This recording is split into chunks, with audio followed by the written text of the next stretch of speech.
Is Zoo back? That's what we're going to look to answer in this video. Murder at Castle Nathria launched, and we've got a new Zoo Warlock archetype here, filled up with a lot of imps. As you can see, we've got the list over here. That list is going to be available as a deck code in the description, but you may have to expand the description in order to be able to see that. We're up against a rogue. Likely this is going to be some kind of a miracle rogue. It should be a good matchup, and I think Imp Warlock expected to be one of the better week 1 decks, just because it's going to be able to punish, you know, slower moving like a miracle rogue, loan shark kind of deck here. So I think we want to keep these two imps, and we're actually going to toss this guy away. So we could play Flame Imp on turn 1. Our opponent actually kept nothing, so it's unlikely that they would be able to backstab.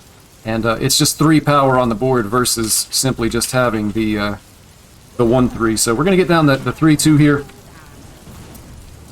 Next turn likely going to be a Bloodbound Imp. Our opponent choosing to take damage.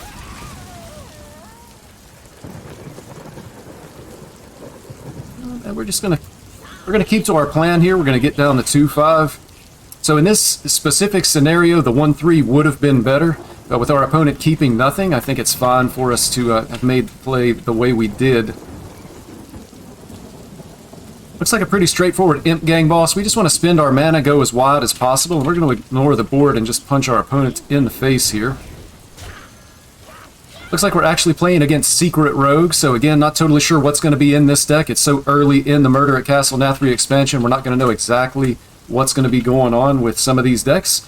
So we're going to focus on playing our own deck as well as we possibly can. Again, this is just like a tempo deck. We want to go wide, we want to spend all of our mana. And likely we want to punch our opponent in the face and try to force our opponent to be the one to make the trades. We may actually want to make this trade to get a token on the board, work on trying to infuse the Mischievous Imp. Let's see what our top deck is here. We may actually just have to play this. I mean, 2 3/3s isn't bad. And going into a bartender turn where we can buff them, I think we're just going to spend our mana here.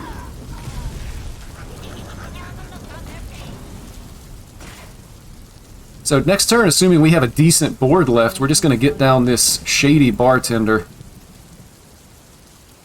Buff our board and likely just push a bunch of damage into our opponent's face.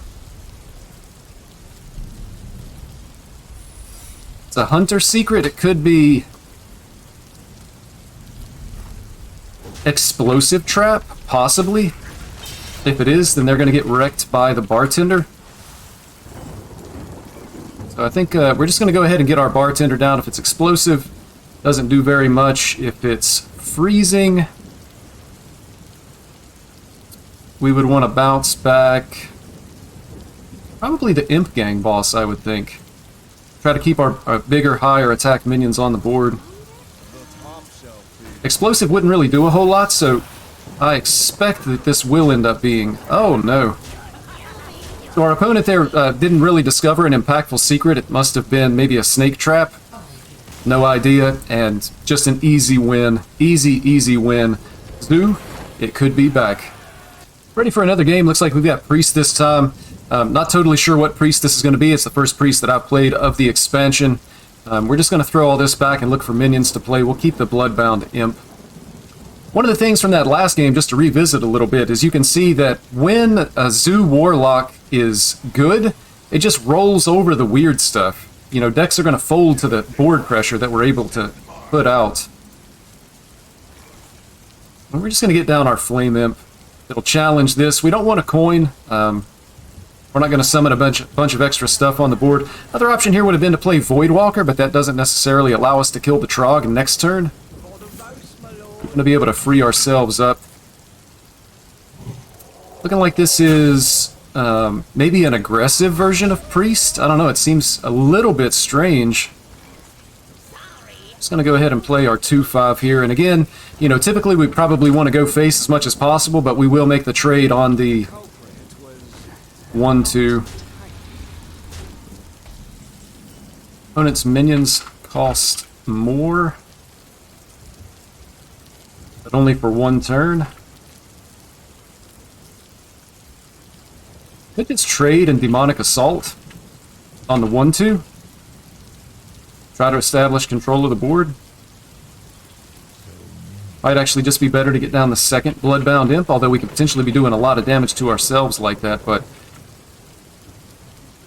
that may actually be the best. So this trade definitely happens.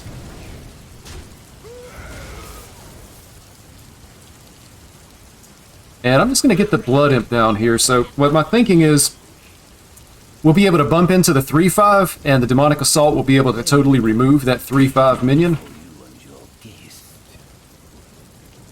We're going to get a choice here from the Suspicious Usher on our next turn. This Discover for us will take place on our turn, not on our opponent's turn. So we'll be ignoring the 1/2 and really just going wide on our board with the Demonic Assault here. Could also consider maybe drawing some cards. May actually have to change our plan and Demonic Assault the 1/3. We don't want to be taking extra damage from the, because of this. Our health total is going to get low in a hurry if we're not careful, so...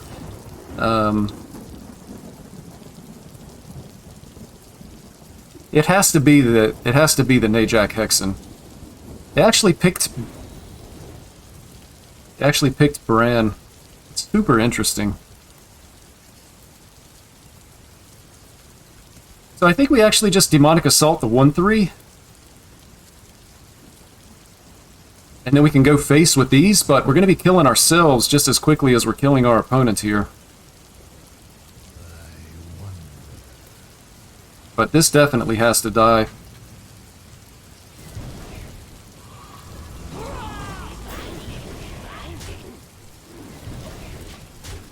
So our opponent with a really good aggro start, able to deal damage. We're dealing damage to ourselves, and then we took extra damage from the Void Touch Attendant here.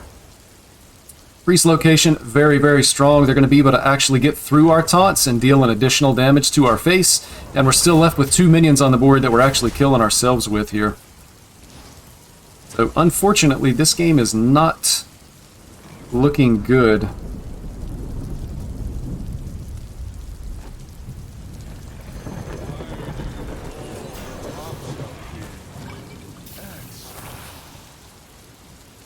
We take a trade. Let's see. Is there any way to set up lethal? They have to double trade into this and they can hit here.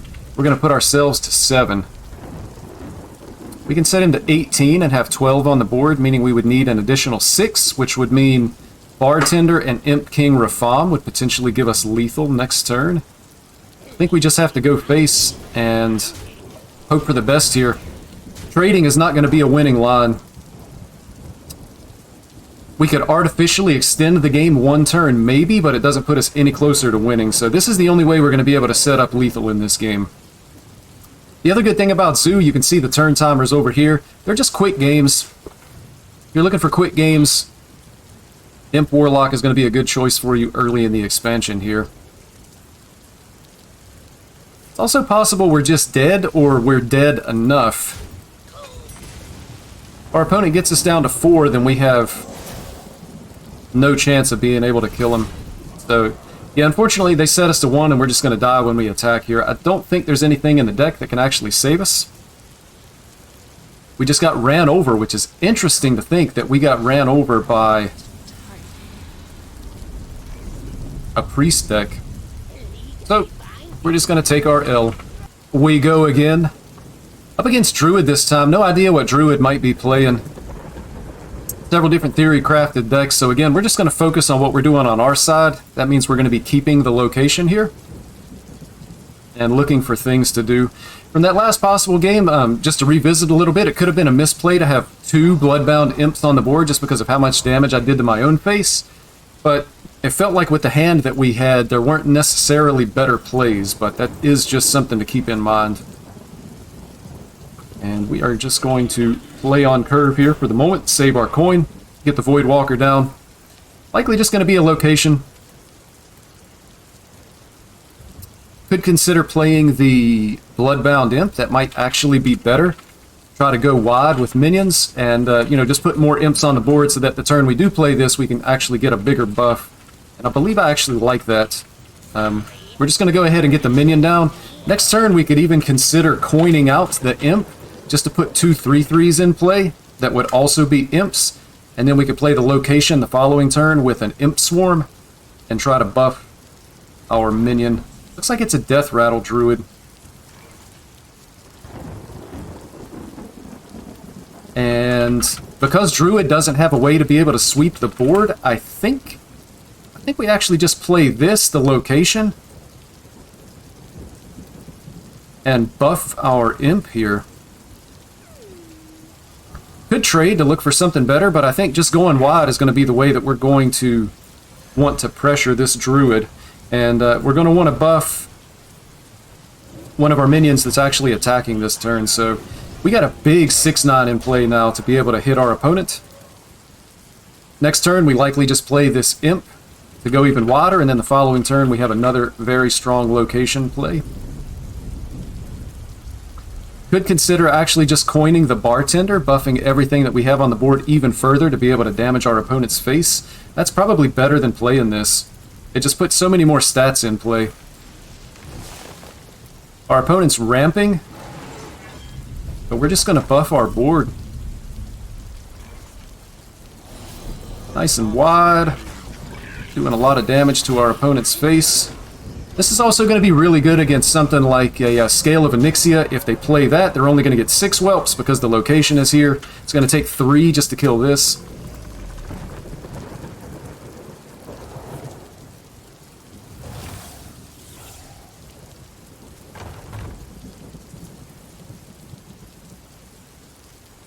And that may actually wrap things up. And it does. As you can see, Imp Warlock, it's just a very, very aggressive deck. And when we're playing against these unrefined decks at the beginning of a new meta, you can really take advantage and just basically step on other people, rolling your way to higher ranks, if that's what you're looking to do.